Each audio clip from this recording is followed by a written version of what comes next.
Previously on our story, Sharon and Mr. Emmanuel became a thing. They are now a couple and they are planning to open up a shop. Mr. Emmanuel is planning to open for Sharon a real pancake shop. So we're going to dive into our video, but before I do, kindly subscribe to this channel if you've not yet subscribed. And for my returning viewer, thank you so much for always coming back. Thank you so much for choosing to watch these stories. So let us dive into this story. Leave something in the comment section. Just let me know what you think of it, and don't forget to like it, because when you like, it will be recommended. So let us dive into our amazing story. Over the next few months, Sharon and Mr. Emmanuel worked tirelessly to turn their dream into a reality. Mr. Emmanuel found a small but beautiful shop in a busy part of Kampala, perfect for selling pancakes. Sharon couldn't believe how quickly things were moving. The shop was painted in bright colors and it has a sign that reads Sharon's Pancake Shop. As the opening day drew closer, Sharon was filled with excitement but also fear. What if no one came? What if it failed? On the morning of the grand opening, Sharon stood in front of her new shop, nervously clenching her apron. Mr. Emmanuel stood beside her, his hand resting on her shoulder. "You're going to be amazing," he whispered. Slowly, people started to arrive. Some were her regular customers from the market, while others were new faces who had heard about the shop. Sharon's children were also there, proudly wearing little aprons and helping to serve the pancakes. As the day went on, the shop became busier and busier. People couldn't get enough of her pancakes, but by the end of the day, she had sold out everything. Sharon was exhausted but overjoyed. Her dream was finally coming true. As they locked up the shop at that night, Mr. Emmanuel turned to Sharon and said, "I told you, you could do it." The success of Sharon's pancake shop continued to grow. Every day, more and more customers came to taste her famous pancakes, and soon the shop was the talk of the town. Sharon was happier than she had never been. She finally had a stability for her children, a business of her own, and a man who truly cared for her. But one afternoon, just as Sharon was serving a group of customers, she saw someone standing at the door. Her heart sank. It was Jacob.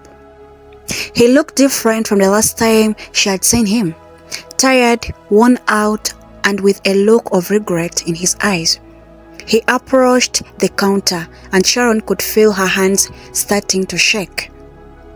"Sharon," Jacob said quietly, "I came to talk." Sharon sniffed, not sure what to say. She hadn't spoken to Jacob since the last time he showed up in the market.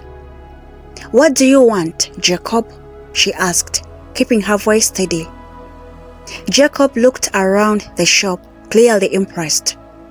"I heard about your success," he said, rubbing back of his neck. "I never thought you would make it this far." Sharon crossed her arms. "What does that mean to you? You left us, Jacob. You didn't care about what happened to me or the children." Jacob sighed. "I know, I've made a lot of mistakes. My new wife, she left me. I lost everything. I just wanted to come and see if we could talk." Sharon stared at him in disbelief. After all these years, after all the pain he had caused, now he wanted to talk. Man. She could feel the hunger raising her chest. But before she could respond, Mr. Emmanuel walked into the shop, his expression firm. "Is there a problem here?" Mr. Emmanuel asked, standing protectively beside Sharon. Jacob glanced at Mr. Emmanuel, then back to Sharon. "Yes, I see," he muttered. "I guess I'm too late." Without another word, Jacob turned and walked out of the shop, leaving Sharon standing there, her heart racing. Mr. Emmanuel gently touched her arm. "Are you okay?" Sharon took a deep breath and nodded. "Yes, I'm fine." He's part of my past now. I'm not going to let him ruin what we have. As time went on, Sharon's relationship with Mr. Emmanuel deepened. He was not just her business partner. He was her rock, her best friend, and someone she could trust with her heart. The children adored him, and soon he became a father figure to them, something Sharon had never thought possible after Jacob had left. One evening, after they had closed the shop and put the children to bed, Mr. Emmanuel took Sharon's hand in his. "I've been thinking a lot about us, about the future," he said softly. Sharon looked at him, her heart pounding. "What do you mean?" Mr. Emmanuel smiled warmly. "Sharon, I love you. I love your children. I want to be with you forever. I've waited long time to say this, but I want to marry you. Will you marry me?" Oh, he proposed. Sharon's breath caught in her throat. She had never imagined that someone like Mr. Emmanuel would love her this much, would want to build a life with her and her children. Tears of joy filled her eyes as she nodded. "Yes, I will marry you." In that moment, Sharon knew she had finally found the happiness she had longed for, a new family, a new beginning, and a love that would last forever. The days following Mr. Emmanuel's proposal were filled with excitement and joy. Sharon could hardly believe it. She was going to marry a man who had not only helped her build her life, but also captured her heart. The children were just thrilled. Mark couldn't stop talking about the big day. Sarah was already imagining herself as a flower girl, and little Ruth clapped her hands whenever everyone mentioned the word wedding. As the wedding plan began, Sharon found herself overwhelmed by the details. She had never thought she would be in a position to plan a wedding, let alone a beautiful one. Mr. Emmanuel, being the thoughtful man he was, insisted that it didn't need to be grand, just something special for their family and close friends. But he would still want it to be a day Sharon would never forget. They decided to have a wedding in the garden of their new home, a house that Mr. Emmanuel had brought for them. It was a cozy place with enough room for children to play and a beautiful backyard full of flowers that would be the perfect setting for their wedding. One evening, after a long day of work at the pancake shop, Sharon sat with Mr. Emmanuel, going over the guest list. She had never felt so grateful in her life. "I never thought I would have a second chance like this," she whispered, looking at him with tearful eyes. Mr. Emmanuel squeezed her hand. "You deserve all of this and more, Sharon. I'm the one who is lucky to have found you." As they finalized their plans, there was still a small voice in the back of Sharon's mind. The fear of something going wrong, the fear of losing her happiness. But each passing day, she reminded herself that she had survived so much, and now it was her turn to embrace the joy in front of her. The morning of the wedding dawned bright and beautiful. The sun shone warmly, and flowers in the garden seemed to bloom brighter than ever. Sharon felt a mixture of nervousness and excitement as she stood in front of the mirror, adjusting the simple yet elegant white dress that Emmanuel had surprised her with. Sarah, dressed in her light pink flower dress, twinkled around the room, her excitement bubbling over. "Mama, you look like a princess," she said, clapping her hands. Mark, looking damper in her little suit, came into the room with a proud grin. "You look amazing, Mama," he said, his voice full of admiration. Sharon couldn't help but feel a lump in her throat. Her children had been through so much, and now they were about to witness something beautiful, something that would show them what real love and family looked like. As the guests began to arrive, Sharon's heart raced. Friends from the market, Her regular customers and even some of the new staff at the pancake shop had come to celebrate with her. And there, at the front of the garden, stood Mr. Emmanuel, looking as handsome as ever, with a smile that melted Sharon's worries away. The ceremony was simple yet magical. As Sharon walked down the aisle, her heart pounded with every step she took. When she reached Mr. Emmanuel, their eyes met, and in that moment, all her doubts disappeared. This was where she belonged.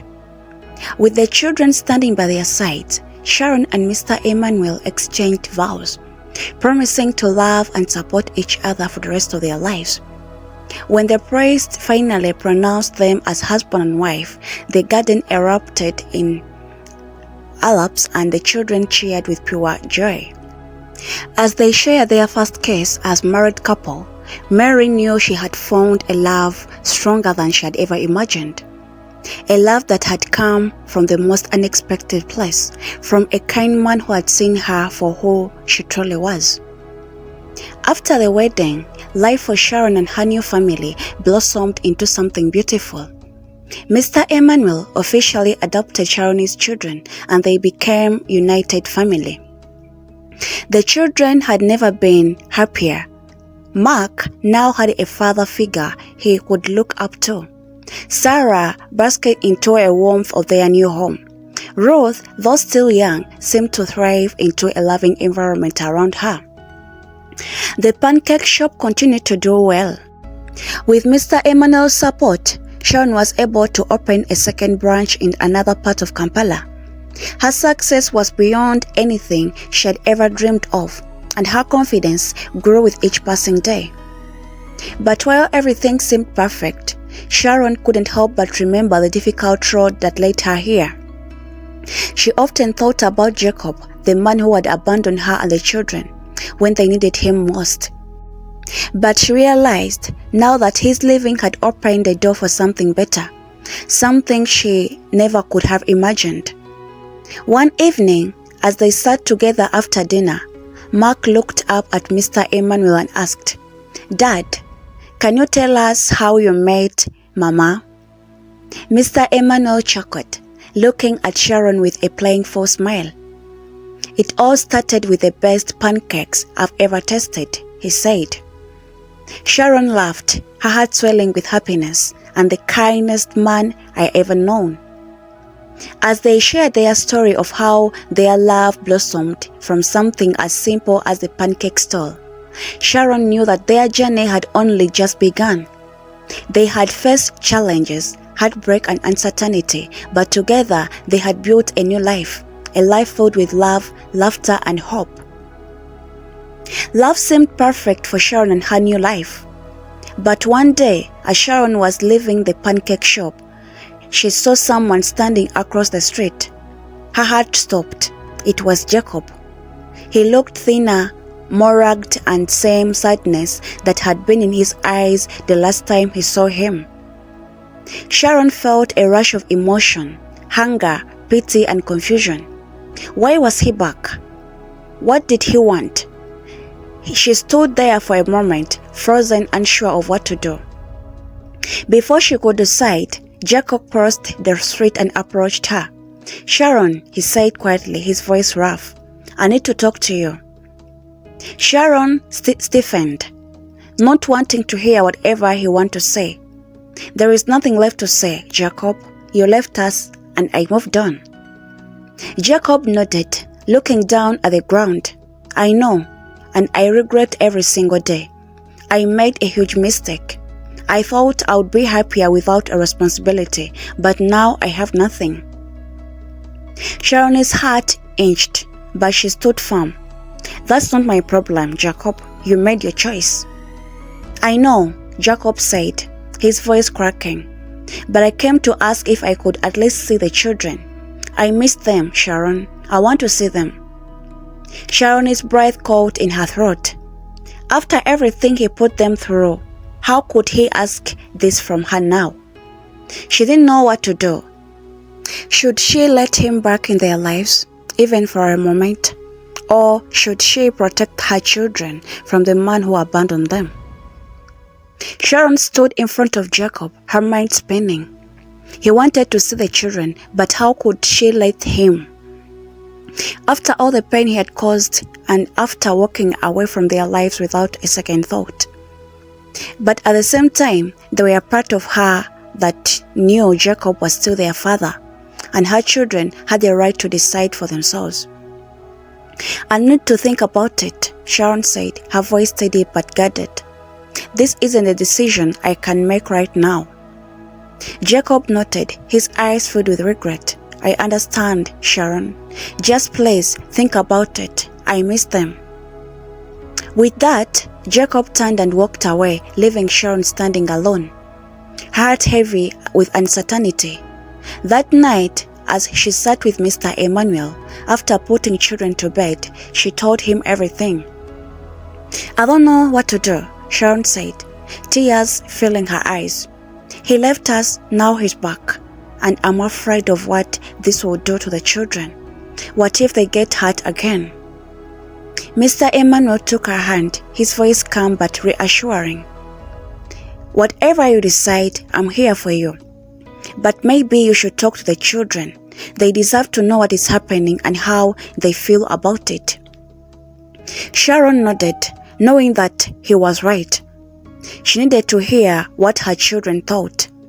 The next day, she gathered them in the sitting room and gently explained that their father had come back and wanted to see them. Mark, being the oldest, was the first to speak. "Why does he want to see us?" he asked, his voice mixed with anger and confusion. "He left us and he didn't care."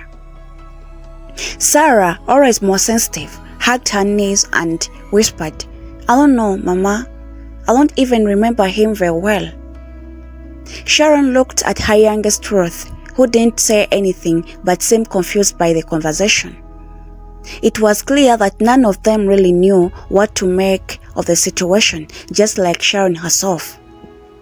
"I'm not asking you to make a decision right now," Sharon said gently, "but I want you to know that wherever you decide, it's okay. We'll figure this out together." After talking with the children, Sharon felt a bit of more ease. She knew they had mixed feelings, but she also knew that they needed to confront the past in order to move forward. So after days of thinking it over, Sharon made the decision to let Jacob see the children. Under one condition, it will be supervised, and only if the children were comfortable with it. When Sharon told Jacob, he agreed without hesitation. He showed up the next weekend looking nervous and unsure of himself. Sharon, along with Mr. Emmanuel, watched Jacob greeted the children. Mark, though polite, kept his distance. Sarah, curious but hesitant, stayed close to her mother, and Ruth, who barely remembered Jacob, stared at him with wide eyes. "Hi kids," Jacob said softly, his voice cracking with emotion. "I've missed you." There was a long, awkward silence before Sarah spoke. "Why did you leave us?" Jacob looked down, guilty written all over his face. "I was selfish, and I thought I could find something better, but I was wrong. Leaving you was the biggest mistake of my life." Mark crossed his arms. "And you want us to just forget that?" "No," Jacob said quickly. "I don't expect you to forgive me right away. I just want a chance to be part of your life again, even if it's just a small part." Sharon watched as children processed with his Sharon watched as the children progressed his words. She could see the pain and confusion on their faces, but she also saw a glimmer of curiosity, especially in Sarah, who seemed torn between her feelings. Mr. Emmanuel stood beside Sharon, his presence constant source of strength. Sharon knew that no matter what happened with Jacob, she and the children had built a strong, loving family with Mr. Emmanuel, and nothing could take that away. Over the next few weeks, Jacob's visits became more regular, though they were always supervised. Sharon remained curious, but she could see that Jacob was genuinely trying. He showed up on time, brought small gifts for children, and never pushed too hard. It was a slow process. Little by little, the children began to open up to him, especially Sarah, who wanted to be more close to her father. One afternoon, after another visit, Sarah came to Sharon and said, "Mama, do you think that Jacob will really change?" Sharon knelt down to her daughter's level and brushed a stray curry on her face. "I think people can change, but it takes time to know if they have really changed. What matters is how you feel, Sarah. Do you want to give him another chance?" Sarah bit her lip, thinking, I think I want to know him better, but I don't want to forget what he did." "You don't have to," Sharon said gently. "It's okay to remember the hurt, but it's also okay to see if he really can be better now. You can take your time." That conversation opened a door for Sharon too. She realized that part of her had been holding to the hurt from Jacob's abandonment, even though she had found happiness with Mr. Emmanuel. Maybe for her own peace, she needed to find a way to forgive Jacob, not for his sake, but for hers. One evening, after a long day at the pancake shop, Sharon found herself thinking about forgiveness. She had been hungry with Jacob for so long, but holding on to the hunger was so exhausting. She had built a beautiful life with Mr. Emmanuel and her children, and Jacob's return had stirred up old wounds, but also brought closure. Sharon decided to meet Jacob alone without the children to have an honest conversation. When they met at a small cafe, Jacob looked nervous, as if he knew this was an important moment. Sharon sat across from him, her heart steady but her mind clear. "I didn't ask you here to argue," Sharon began. "I want to talk." Jacob nodded, looking relieved. "I'm glad. I've been waiting to apologize properly for everything. I know I've hurt you and the kids, and I'll never be able to fix what I did." Sharon took a deep breath. "You are right, Jacob. You can't fix the past, and I won't pretend that everything is okay. But I've come to realize that holding on to the pain is only hurting me. So I'm choosing to forgive you, not because you deserve it, but because I need to move on completely." Jacob looked down, his eyes glittering with tears. "I don't deserve your forgiveness, Sharon, but thank you. That means more than you know." As Sharon left the cafe, she felt lighter, as if the weight she had carried for years had finally been lifted. She had forgiven Jacob, and now she could fully embrace the beautiful life she had built with Mr. Emmanuel and her children, a life filled with love, hope, and future free from shadows of the past. With forgiveness behind her, Sharon felt a newfound peace within herself. Life with Mr. Emmanuel and the children continued to blossom, and the tension that had come with Jacob's reappearance started to fade. The children were adjusting well to their new reality, understanding that their father had made a mistake but was trying to rebuild the trust. Sharon noticed that Sarah had become closer to Jacob. She often asked Sharon if she could visit him. While Sharon was curious, she allowed it. Mark, on the other hand, remained more distant. He wasn't angry anymore, but it was clear that he had accepted Mr. Emmanuel as the father figure in his life. One afternoon, Sharon and Mr. Emmanuel sat on the porch of their home, watching the children playing in the yard. "It was amazing how far we've come," Sharon said, leaning onto him. Mr. Emmanuel smiled, wrapping his arms around her. "You've done more than anyone could have imagined, Sharon. You've turned your life around completely."